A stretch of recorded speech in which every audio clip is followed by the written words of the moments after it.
Λοιπόν, τώρα θα το τραβήξω με τη θήκη, φίλε. Είναι αυτή η μπλε. Έχει 4 γραμμές και θα το πιάσω τώρα. Έχει 4 γραμμές, μπορείς να το δεις. Έτσι. Και τώρα θα το πιάσω. Θα το κρατήσω.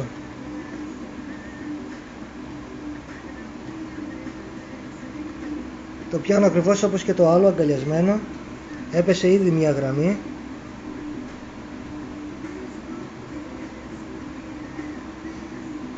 Αυτό από ό,τι παρατήρησα, άλλη μία έπεσε. Κοίτα, δεις πως κλείνει, πως μπαίνει σε αναμονή. Έχουν πέσει 2 γραμμές από τις 4 με τη θήκη την μπλε, όπως βλέπεις. Λοιπόν, τώρα θα το αφήσω κάτω. Είναι στις 2 γραμμές. Να δεις και πόσο γρήγορα κιόλας αργεί να του ξανάρθει πάλι το σήμα. Αυτό είναι. Ακόμη στις 2 γραμμές.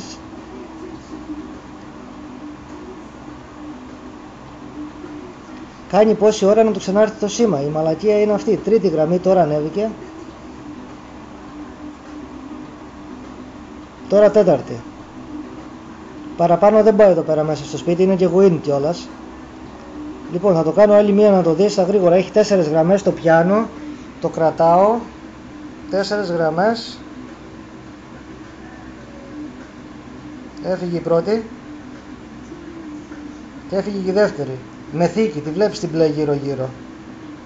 Κοίτα πως κλείνει, πως μπαίνει σε τέτοιο.